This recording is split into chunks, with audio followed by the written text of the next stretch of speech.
Well, it sounds like the scene from a movie. Man is arrested in Puerto Rico for possessing porn that appears to have a child in it. His defense team sends a MySpace chat to the adult entertainer, begging her for help. Girl flies to Puerto Rico, bursts into courtroom, proves her adult age, and saves the day. But this is actually no movie. It is the real-life story of a New Yorker named Carlos Simon Timmerman, who was liberated by a porn star named Lupe. Joining me now is Lupe Fuentes herself and Evan Seinfeld, her manager and fiance. Hey guys, so first of all, Lupe, how did you find out about this case? Well, they contacted me by MySpace. Can you hear me? Yeah, I can hear you.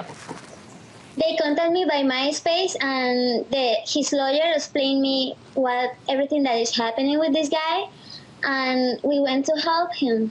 And what did you think when you heard about all of this? What was your reaction?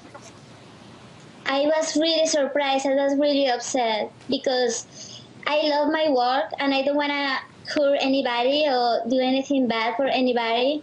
And then all these things happen, and the police in Puerto Rico went to this guy 20 years in jail for my videos, and I was feeling really bad, yes. And what was it like when you stormed into the courtroom and liberated him? Set it up for us. Anybody knew there in the court that I was there that day. She surprised them. I surprised them. And what happened? What did you do to surprise them? What happened when you burst in? Well, when I went to the room, everybody was like, like this, with that face, like, what? And I was really happy that I can help this guy. Yeah. In Puerto Rico, the federal prosecutors win over 99% of their cases. So this guy was facing 20 years in prison. He'd already spent 4 months in jail and 3 months on house arrest. What was sorry, I didn't mean to step on your tongue, but what was his reaction to you coming, to your, proving your age and getting him out of jail essentially when he, could have faced a 2-decade sentence? Well, the first moment when I see him was in the courtroom, and he only was looking at me like, yes. And Evan, what was your reaction to all of this? You are Lupe's boyfriend. You're also her manager. What was your reaction? Well, I went down with her. I had spoken to the public defender's office, to head public defender Hector Ramos, and he set the stage for that the element of surprise was going to be the best. And when Lupe walked in, I mean, the jury, the judge, and especially the prosecutors, I mean, their faces literally hit the floor because, they had a forensic medical expert testify that factually, not her opinion, but it was a fact that the girl in the video was no older than 12. And that's a pretty serious allegation to take away a man's freedom and put him in jail for their own opinion of how old they think somebody is in a video.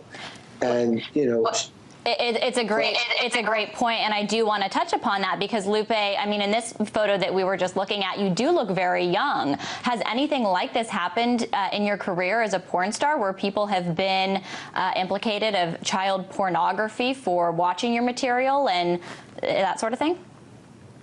I really don't know. This is the first case that I know, but I really look really young, I don't know why. I can't do anything about it. She's born this way. She looks young. I'm born this way. I think every woman wants to look young, How old are you? How old were you in this movie? I was 18. 18. Okay. Clearly not a child. What do you guys think this says about our criminal justice system in prosecuting child pornography? Because, Evan, as you pointed out, there were expert witnesses that swore that Lupe was underage. There was a pediatrician that swore that Lupe was underage. And without that information, this guy could have been convicted. I mean, it's just it really typical, and it's pretty standard for the American injustice system. I mean, we operate Lupe's new website, ilovelupe.com. We are members of RTA, which is restricted to adults, and we are also members of ASACP, and we actually donate our time to help stop child pornography. And, you know, the pornography business is a legal business just like any other business in America. And the people who are most sensitive to child pornography are the legitimate pornographers, because this reflects very negatively on the industry as a whole. I've never met any child pornographers that I know of. But to put a guy in jail without any concrete evidence, the guy had a bootleg. It wasn't even an official video. The only official video she's ever really made was one called Lupe Fuentes Interactive Girlfriend Sexperience that I produced for her. And you can buy it on her website at ilovelupe.com. What do you think? What do you think that that people that police child pornography then are getting wrong or doing wrong here, if your industry is so diligent about not producing child pornography? I don't think it was any. But he was stopped by a customs officer, by a fat, overpaid union guy who's probably just bored of looking through people's suitcases, and he saw a video. The guy made a judgment. And, you know, it's a sensitive topic for sure. You know, I'm a father. I have children. You know, I can relate to it being a sensitive topic. But do your homework. I mean, it's like arresting a guy with a water gun, thinking he has a real gun, and the guy actually going to jail for 4 months. Right. It's a very similar analogy. All right. Well, I want to thank the two of you for joining us. It's a really interesting story. Lupe, congrats to you for saving the day and saving that man.